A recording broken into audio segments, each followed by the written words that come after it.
오늘은 하나님의 때라는 제목을 가지고 요한복음 7장 1절부터 9절까지 말씀을 여러분과 조금 이야기를 나눠봤으면 좋겠습니다.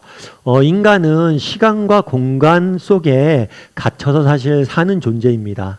그래서 시간과 공간, 그러니까 어떤 시간에 어떤 공간에 사느냐에 따라서 정말 인생이 달라지는, 그러니까 어떤 시간대 어떤 공간에 사느냐가 우리 인생에서 굉장히 중요한 문제가 아닐까 싶습니다.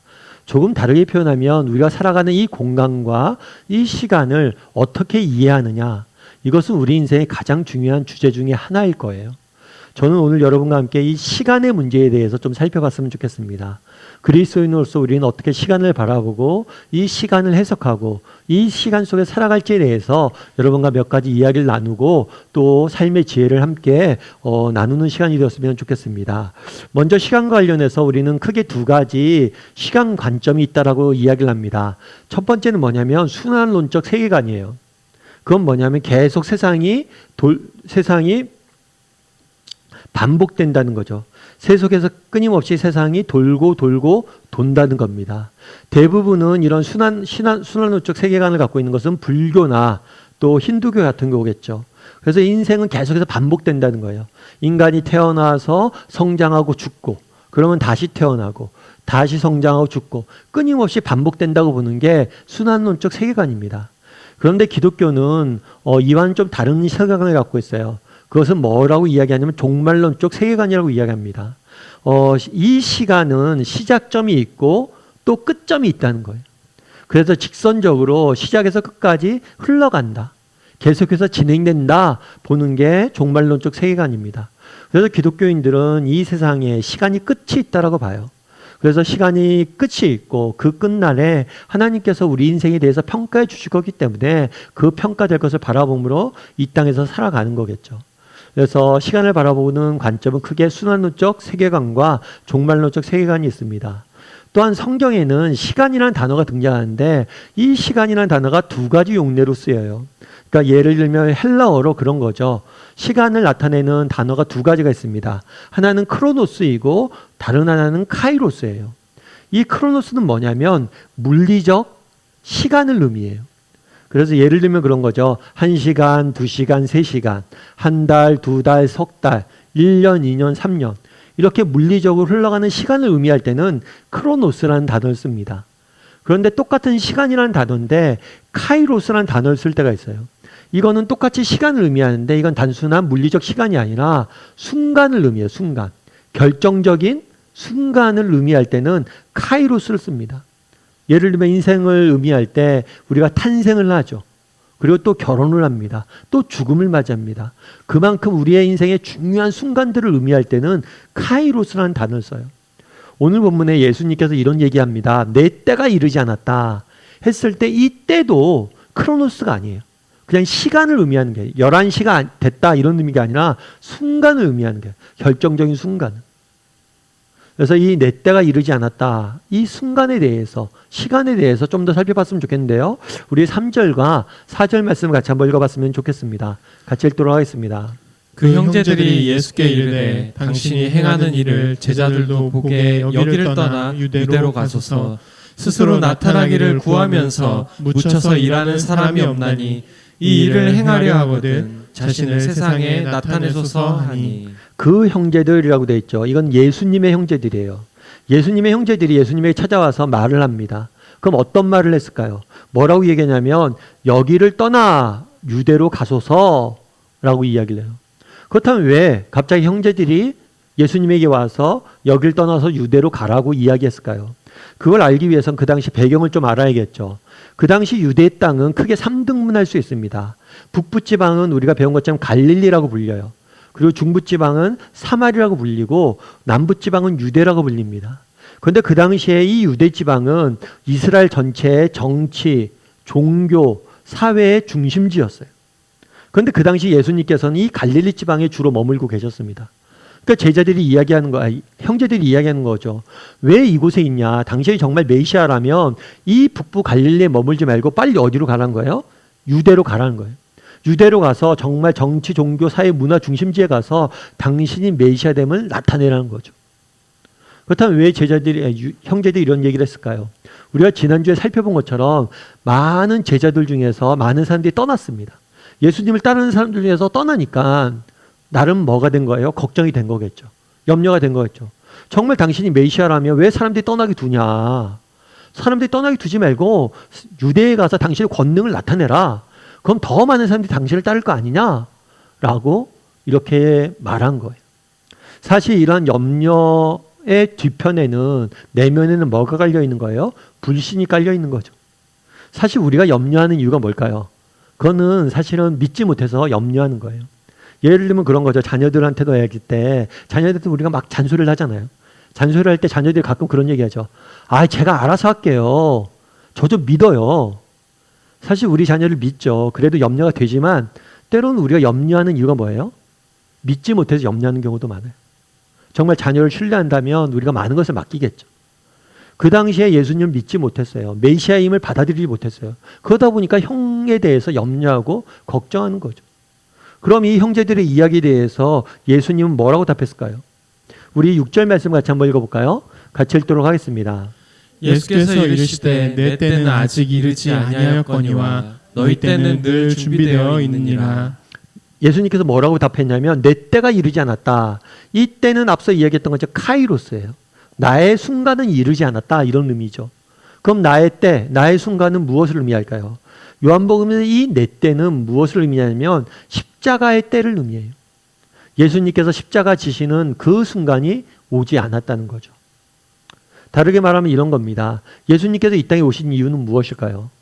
예수님께서 이 땅에 오신 목적은 우리를 죄와 사망에서, 죄와 악으로부터 인간을 구원하시기 위해서 오셨어요. 그럼 인간은 어떻게 죄와 사망에서부터 구원하셨습니까? 우리를 대신해서 뭘 하셨어요? 십자가에서 대신 죽으셨죠. 우리가 죄인인 우리가 져야 될 십자가의 형벌을, 죄의 값을, 죄값을 대신 치르신 거예요. 그래서 죄값을 치르고 우리를 구원하시기 위해서 이 땅에 오신 거죠.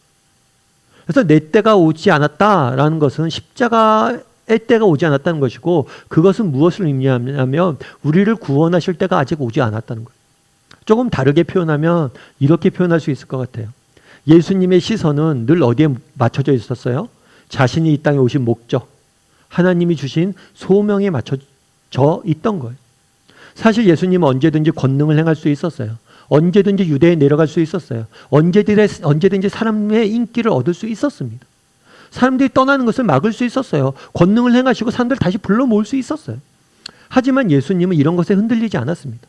사람들의 인기, 명성, 인정, 이런 것들이 흔들리지 않았어요. 이런 것들 때문에 인생을 낭비하길 원하지 않았어요. 왜요? 내가 이 땅에 온 목적이 따로 있기 때문이에요. 내가 온 목적은 십자가를 지는 것이고 십자가를 통해서 우리를 구원하는 거예요. 그거에 초점이 맞춰서 그것을 중심으로 사고하기 때문에 나머지 것들에 신경 쓰지 않았던 거예요. 우리가 오늘 내 때가 이르지 않았다라는 표현에서 우리가 알 수 있는 건 뭘까요? 예수님께서는 자신이 이 땅에 오신 목적, 자신에게 주어진 소명에 집중된 삶을 살고 있다는 것을 우리는 알 수가 있어요. 여러분, 스티븐 코비 박사라는 분을 아마 아실 거예요. 이 박사 같은 경우에는 리더십 이론의 대가입니다. 그래서 현대 리더십을 굉장히 발달시킨 그런 학자예요. 그런데 이 학자에게서 많은 사람들이 배우고 또 이분이 쓴 책은 전 세계적인 베스트셀러가 됐어요. 그래서 스티븐 코비 연구소까지 지금 많이 생겨 있습니다. 그런데 이분이 무엇을 소개했냐면 시간의 매트릭스라는 걸 소개했어요. 이건 뭐냐면 우리가 이 땅을 살면서 여러 가지 일들을 하죠. 그런데 이 일들을 구분한 거예요. 우리가 하는 일들 중에서 긴급한 일이 있습니다. 굉장히 급하게 해야 될 일들이 있어요. 또 어떤 일들은 급하지 않은 일들이 있어요. 우리가 천천히 해야 될 일들도 있겠죠. 그리고 또 어떤 일들은 중요한 일이 있어요. 또 어떤 일들은 중요하지 않은 일들이 있어요. 그래서 이 중요성과 긴급성, 이 두 가지를 가지고 네 가지 차원을 만든 거예요. 그래서 우리가 하는 일들은 이 네 가지 차원에 다 속해 있다는 거예요. 어떤 일들은 긴급하고 중요한 일이고 어떤 일은 긴급하지도 않고 중요하지도 않은 일들이 있다는 거예요. 그럼 여러분, 우리가 이 땅을 살면서 여러 가지 삶을 살잖아요. 일을 하잖아요. 생활을 하잖아요. 주로 어떤 일을 할까요? 우린 주로 어떤 일들을 할까요? 우리가 하는 일들의 가장 중요한 대부분의 일들은 어떤 일들을 하냐면 긴급한 일을 한다는 거예요. 급한 일들을 많이 한다는 거예요. 그런데 문제는 뭐냐면 이 급한 일들 중에서는 중요한 일도 있지만 어떤 일도 있어요? 중요하지 않은 일도 있어요. 그래서 현대인들이 얼마나 바쁩니까? 우리가 얼마나 바빠요? 지난 한 주간 여러분들 얼마나 바빴어요? 정말 바쁘게 일주일 내내 살았어요. 그리고 한 달 살고 1년 살고 2년 살고 평생을 살았어요. 그런데 이상한 건 뭐냐요? 바쁘게 그렇게 살았는데 나중에 뭐 한 거예요? 내가 정말 너무나 바쁘고 분주하게 살았는데 정말 뭔가 허전하다는 거예요. 정말 중요한 것들은 놓친 것 같다는 거예요. 정말 바쁘게는 살았는데 정신없이 살았는데 정말 내 인생이 의미 있고 가치 있지는 않다는 거예요. 그 사람이 왜 그러냐? 우리가 인생을 살면서 정말 많은 시간들을 뭐예요? 이 긴급하지만 중요하지 않은 이 일들에 우리 인생을 허비한다는 거예요. 그러면서 이분이 하는 얘기가 뭐냐면 우리가 정말 중요한 건 뭐냐면 긴급하지만 중요하지만 긴급하지 않은 일들, 이 일을 할 수 있어야 된다는 거예요. 왜냐하면 긴급하지만 중요한 일을 누구나 한다는 거예요. 그런데 중요한데 긴급하지 않은 일들, 이 일들을 할 수 있어야 된다는 거죠. 그러면 이 일들을 어떻게 할 수 있습니까? 가장 중요한 건 이 부분이에요. 중요한 것과 중요하지 않은 것을 구분할 수 있어야 돼요. 예수님께서 이런 얘기 하잖아요. 왜 사람들이 떠나는 것을 두십니까? 가서 그 사람들 모으십시오. 그런데 내가 해야 될 일은 그 일이 아닌가. 정말 내게 중요한 일은 사람들을 모으고 인기를 끄는 게 아니란 거예요. 내가 해야 될 일은 뭐예요? 십자가를 지는 일이다. 정말 예수님께서는 끊임없이 자신이 가진 시간을 어디에 투자한 거예요? 정말 내가 해야 될 중요한 일들에 투자하는 거예요. 우리도 마찬가지예요. 우리도 뭘 할 수 있어야 돼요? 정말 우리 인생에 소중한 것이 무엇인지 깨닫고 그것에 투자할 수 있어야 돼요. 정말 긴급한 일에 횡포에 빠지면 안 돼요. 정말 중요하지 않은 일들에 우리 인생을 낭비하면 안 됩니다. 그래서 예수님께서 내 때가 이르지 않았다라고 얘기해요. 자신이 해야 될 중요한 일들, 소중한 일들을 집중한 거예요. 제가 최근에 어떤 목사님을 만났는데 이 목사님이 굉장히 재미있는 말씀 하시더라고요. 어떤 말씀 하시냐면 자기가 딸에게 늘 하는 말이 있대요. 그건 뭐냐면 딸에게 인생에 100점짜리 인생과 빵점짜리 인생은 없다는 거예요. 너에게 네가 빵점인데 100점이 되라고 자기 아빠는 이야기하지 않는다는 거예요. 맞죠? 여러분 인생에 100점짜리 인생이 있을까요? 완벽한 사람이 있을까요? 전 사실 옥하는 목사님을 굉장히 존경합니다. 그런데 옥하는 목사님이 100점이라고 저는 생각하지 않아요. 만점이라고 생각하지 않아요. 그리고 제가 조금 싫어하고 또 우리 사회적으로 조금 지탄을 받는 사람들도 있을 수 있겠죠. 그런 분들도 보면 빵점 아니에요. 결국에 100점짜리 인생도 없고 빵점짜리 인생도 없어요. 그러면서 그 목사님이 하는 얘기가 뭐냐면 사람은 49점 아니면 51점이란 거예요. 완전히 부족한 사람도 없고 완벽한 사람도 없어요. 그저 49점과 51점만 있다는 거예요. 그러면서 네가 2점을 올리라고 나는 너한테 얘기하는 거다. 딸한테 그런 얘기한다고 그래요. 참 공감이 됐어요. 여러분 그 2점은 어떻게 올립니까? 뭐 대단한 능력, 대단한 무엇을 하는 데 있지 않아요. 정말 우리의 삶의 결정적인 차이는 작은 것에서 분별이 돼요. 정말 하루를 시작할 때 정말 내 인생에 소중한 게 무엇일까?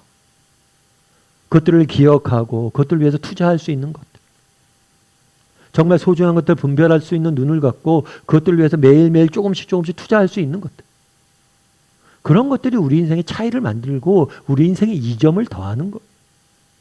바라기는 우리 다음의 식구들이 예수님이 그러했던 것처럼 정말 우리 인생의 소중한 것이 무엇인지 분별할 수 있는 사람이 되었으면 좋겠어요. 그리고 그것을 위해서 작은 시간들을 하나하나 투자할 줄 아는 사람이 되었으면 좋겠습니다. 그래서 정말 우리 인생을 값지게 갖고 갈 줄 아는 저와 여러분이 되기를 주님의 이름으로 소원합니다. 두 번째로 우리 6절 말씀을 다시 한번 읽어볼까요? 같이 읽도록 하겠습니다. 예수께서 이르시되 내 때는 아직 이르지 아니하였거니와 너희 때는 늘 준비되어 있느니라. 예, 이렇게 얘기했죠. 내 때는, 그래서 이 때는 뭐라고 했어요? 십자가의 때라고 그랬죠. 이 십자가의 때가 그 다음에 뭐라고 했냐면 아직 이르지 않았다. 아직 때가 왔다는 거예요? 안 왔다는 거예요? 안 왔다는 거죠. 안 왔기 때문에 지금 나는 그 때를 뭘 한다는 거예요? 기다린다는 거예요. 예수님에게서 우리가 배울 수 있는 시간에 대한 중요한 자세가 있어요. 첫 번째는 정말 시간을 사용함에 있어서 소중한 것. 것을 분별하고 그것에 집중하는 모습들을 보게 됩니다. 또 한 가지는 뭐냐면 하나님의 때를 뭘 하는 모습들을 보게 돼요? 기다리는 모습들을 보게 돼요. 하나님의 때를 기다리는 모습들을 보게 돼요. 단순히 이 기다림은 이 순간만의 일이 아니에요. 예수님 전생을 보면 예수님은 늘 하나님의 때를 기다리는 삶을 살았어요. 예수님이 탄생을 하셨죠. 그리고 예수님이 죽음까지 33년을 사셨다라고 저희는 봅니다. 그런데 탄생을 해서 세례받을 때까지가 30년을 사셨어요. 그리고 세례받으신 이후에 죽으실 때까지 3년의 세월을 보냈다라고 이야기합니다. 그래서 이 뒤에 있는 후반부에 있는 3년을 우리가 공생애라고 이야기를 해요. 자신의 메시아 되심을 드러내시고 본격적으로 사역을 시작했다라고 해서 공생애라고 이야기를 해요. 그런데 그럼 이 30년은 뭘 했냐? 이 30년은 목수로서 사셨어요. 목수로서 아버님이 일찍 돌아가셨어요. 그래서 홀 어머니를 모시고 또 8명이나 되는 동생들을 돌보면서 삶을 사셨어요. 생각해보면 예수님은 하나님이잖아요. 왜 30살까지 기다려야 됩니까? 20대 때, 10대 때 자신의 능력을 나타내고 정말 역사의 전면에 등장할 수 있어요. 그럼에도 불구하고 뭘 한 거예요? 30년을 기다리면서 정말 아들로서, 한 명의 어머니의 아들로서 또 형으로서 자신의 삶을 사는 모습들을 보게 돼요. 뿐만 아니죠. 정말 예수님께서 십자가에 죽으셨어요. 왜 3년이라는 시간을 기다리시고 정말 이 시간 동안 기다리셨다가 십자가에 매달리셨냐는 거예요. 언제든지 우리를 구원할 수 있는데 왜 자신의 영광을 그렇게 늦게 나타내냐는 거예요. 이것도 기다린 거죠. 그걸 왜 기다렸어요? 이때 준비하신 거예요. 뭘 준비했어요? 이때 3년의 기간을 보면 대부분 아까 본문에 나온 것처럼 갈릴리에 머뭅니다. 그러면서 이 제자들을 훈련시켜요. 예수님은 언제든지 십자가에 질 수 있어요. 그런데 정말 시간이 필요한 건 누구예요? 제자들이었어요. 그래서 제자들을 훈련시키는데 투자하신 거예요. 나의 때가 이르지 않았다. 예수님의 생애를 보면 평생을 뭘 한 거예요? 하나님의 때를 기다린 거예요. 사실 오늘날 이 기다림이라는 단어는 오늘날 인기 있는 단어는 아니죠. 제가 예전에 필리핀에 한번 단기 선교를 간 적이 있어요. 꽤 오래전이었어요. 근데 그 당시만 해도 뭐 국제적인 여행이 자유로울 때는 아니었어요. 근데 필리핀에 갔는데 필리핀 사람들이 제가 한국인한 걸 알더니 하는 말이 있더라고요. 필리핀 사람들은 영어나 따갈로그라고 그 본토어를 씁니다, 주로. 근데 내가 한국 사람이라고 하니까 코리언이냐고 그러면서 빨리 한국 사람들이 늘 하는 얘기가 뭐냐면 빨리빨리 하라고 그랬다고. 빨리빨리라는 단어는 알더라고요. 그만큼 우리나라 사람들은 시간을 중요시 여기죠. 시간은 금이다. 빨리빨리 무엇을 해야 된다라고 이야기를 해요. 그런데 정말 인생에 중요한 것, 가치 있는 것은 반드시 어떤 시간들이 필요해요? 기다림의 시간들이 필요하다는 거예요. 여러분 워렌 버핏이라고 아마 들어보신 분들이 많을 거예요. 이 사람은 투자의 귀재라고 알려져 있는 사람입니다. 그래서 이 투자 관련해서는 이 사람이 세계적인 권위자예요. 그래서 많은 사람들이 이 사람에게 투자를 어떻게 하면 좋은지에 대해서 배웁니다. 그런데 이 사람이 재밌는 게 하나 있어요. 이 사람의 사무실에 책이 한 권 걸려 있대요. 그러니까 여러분 이 사람이 경제학과고 투자의 귀신이니까 책이 걸려 있으면 어떤 책이 걸려 있을까요? 경제학 책이 걸려 있다고 생각을 하잖아요. 그런데 이 책이 어떤 책이냐면 야구 선수의 책이 걸려 있는 거예요. 아니 왜 투자가의 책에 거실에 야구 선수의 책이 걸려 있을까요? 그런데 이 야구 선수의 야구에 대한 책이 걸려 있는데 이 야구 선수는 누구냐면 테드 윌리엄스라는 사람이에요. 이 야구 선수인데 이 사람은 4할 때 타자라고 그래요. 그래서 여러분들 야구를 모르시는 분들이 계실 텐데요. 4할 때는 뭐냐면 10번 타석에 들어서면 4번 안타를 치는 거예요. 그런데 이거는 굉장히 잘 치는 거고 아무나 못하는 거래요. 그래서 메이저리그, 미국 메이저리그 역사상 몇 명 안 돼요. 이 사람 이후에는 나오지 않았대요. 그만큼 뛰어난 타자이죠. 그러니까 그렇다면 이 사람이 어떻게 이렇게 타격을 잘했을까라는 걸 분석해내는 책이에요. 그런데 이 사람이 타격을 잘한 이유는 뭐냐면 이 사람이 이렇게 스트라이크 존이 있으면 이거를 구분을 한대요. 구분을 해서 내가 가장 잘 치는 곳, 가장 잘 치는 곳을 분별을 해놓는데 그리고 그 곳에 오는 공만 친대요. 나머지는 전부 다 뭐 하는 거예요? 기다리는 거예요. 그래서 이 워렌 버핏이 뭐라고 얘기했냐면 투자도 똑같다는 거예요. 정말 많은 사람들이 망하는 이유가 자기가 잘 모르는 분야에 투자하기 때문이라고. 자기가 뭘 잘하는지를 아는 게 중요하고 또 한 가지 정말 중요한 건 뭐냐면 기다림이란 거예요. 정말 기다릴 수 있어야 된다는 거예요. 물론 우리는 이렇게 주식 투자에 별로 관심이 없죠. 그래서 이런 말이 마음에 안 와들 수 있어요. 그런데 모든 게 마찬가지예요. 정말 삶의 원리에서 우리가 배워야 될 가장 중요한 원리는 뭐예요? 그래서 이 사람이 얘기하는 거예요. 투자할 때 배워야 될 가장 중요한 태도는 뭐냐면 기다림이라고. 우리도 마찬가지라는 거예요. 예수님도 하나님의 때를 기다리잖아요. 그런데 우리는 세상 사람들과 다르게 이렇게 기다릴 수 있는 근거가 있어요. 그건 뭘까요? 우리 갈라디아서 6장 7절과 9절 말씀 같이 한번 읽어보죠. 같이 읽도록 하겠습니다. 스스로 속이지 말라. 하나님은 업신여김을 받지 아니하시나니 사람이 무엇으로 심든지 그대로 거두리라. 우리가 선을 행하되 낙심하지 말지니 포기하지 아니하면 때가 이름에 거두리라. 하나님은 업신여김을 무시당하지 않는다는 거예요. 그러니까 하나님 무시하지 말라는 거예요. 왜요? 사람이 무엇을 심든지 그대로 거두리라. 하나님은 우리가 무엇을 심는지 다 아시기 때문에 때가 되면 다 거두게 하실 거라는 거예요. 그러면서 뭐라고 얘기해요? 우리가 선을 행하되 낙심하지 말지니 포기하지 않으면 때가 이르면 뭐예요? 거두리라. 오늘 본문에 예수님께서 뭐라고 얘기해요? 내 때가 아직 이르지 않았다. 아직 이르지 않아서 뭐예요? 기다린다는 거예요. 그런데 때가 되면 성경은 뭐라고 약속되어 있어요? 우리가 기다리며 준비했던 모든 것들을 뭐예요? 거두게 될 것이다 라고 약속하잖아요. 정말 우리가 이 약속의 말씀을 믿어야 돼요. 정말 그리고 예수님처럼 하나님의 때를 기다리고 정말 준비하고 인내할 수 있어야 돼요. 여러분 고도원의 아침 편지라고 혹시 들어보셨어요? 아마 이 편지는 아마 여러분들이 들어보신 분들이 있을 텐데 이 편지는 뭐냐면 메일링 서비스예요. 그래서 인터넷 메일이나 아니면 SNS를 통해서 매일 아침에 좋은 글귀, 책에서 좋은 글귀 하나를 뽑아서 이렇게 보내주는 서비스죠. 그래서 이 서비스는 모토가 그거예요. 좋은 글귀 하나가 하루를 행복하게 합니다. 때로는 한 사람의 운명을 바꿉니다. 그런 모토로 매일 아침에 사람들에게 좋은 글귀 하나를 보내주는 거예요. 사실 요즘은 이런 것들이 굉장히 많이 발달되어 있죠. 그런데 이 고도원의 아침 편지가 시작될 때만 해도 이런 것이 많지 않았어요. 2001년도에 시작을 해서 지금은 이 편지를 수백만 명이 보고 있다고 그러더라고요. 그런데 이 편지를 쓴 이 고도원 씨라는 사람이 굉장히 좀 이력이 좀 특이해요. 왜냐하면 이분은 목사님 아들이었어요. 목사님 아들인데 가난한 개척교회 목사님 아들이었어요. 그러다 보니까 어려서 이곳저곳 이사를 굉장히 많이 다녔다고 그러더라고요. 그러다 보니까 자연스럽게 친구가 많이 없었대요.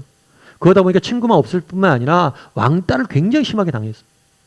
그래서 때로는 어떤 때는 막 심하게 아이들이 똥통에 자기를 빠뜨리려고 들고 너무나 많이 당한 거예요. 그래갖고 거의 어렸을 때 혼자 지냈대요. 그래도 공부를 열심히 해서 대학을 갔습니다. 대학을 가서 어디에서 했냐면 학보사에 들어가서 신문사에 들어가서 일을 했어요. 그런데 그 당시만 해도 기사를 함부로 쓰면 안 되는 때였어요.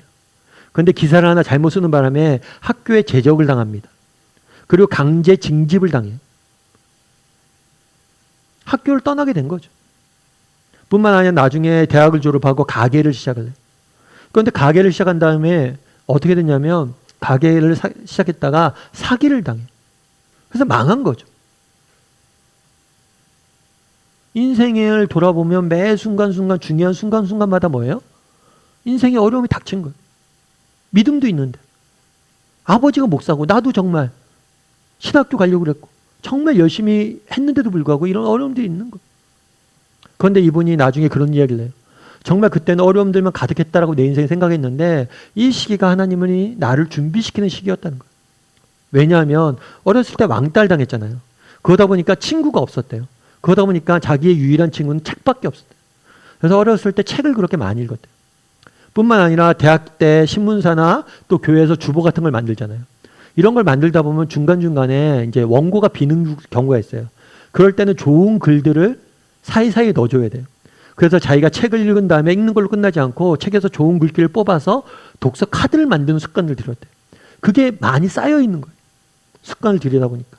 그런 다음에 또 사기를 당해서 가게다 망했다고 그러잖아요. 이 망한 다음에 결심한 게 있대요. 망한 다음에 할 게 없잖아요. 근데 자기가 잘하는 게 유일하게 글쓰기밖에 없더래. 그래서 아침 편지를 시작한 거예요. 어떻게 보면 내 인생에 정말 어려움과 고난만 가득했던 것 같은데 그 순간을 통해서 하나님께서 나를 준비시키고 있었던 거예요. 그리고 때가 돼서 정말 많은 사람들에게 위로를 줄 수 있는, 글귀로 사람들을 살릴 수 있는 일에 나를 헌신하게 하셨다는 거예요. 우리도 마찬가지예요. 그날에 예수님께서 말씀하시잖아요. 내 때가 이르지 않았다. 갈라디아에서 뭐라고 이야기합니까? 때가 이름에 거두리라. 정말 하나님의 때를 기다릴 줄 아는 사람이 되었으면 좋겠어요. 무작정 기다리는 건 아니죠. 우리 인생에 어려움이 있고 정말 시련이 있어요. 그럼에도 불구하고 정말 하나님의 때를 기다리면서 준비해야겠죠. 정말 매 순간 최선의 삶을 살아야겠죠. 그러면 하나님께서 반드시 거두게 하실 거예요. 바라기는 우리 다음의 식구들도 예수님처럼 내 때가 아직 이르지 않았다. 하나님의 때가 되면 때가 이름에 거두게 될 것이다. 이런 믿음을 가지고 정말 하루하루 정말 준비되고 기다릴 줄 아는 저와 여러분이 되기를 주님의 이름으로 소원합니다. 마지막으로 살펴보기 원하는 것은요. 6절 말씀을 다시 한번 볼까요? 같이 한번 읽어봤으면 좋겠습니다.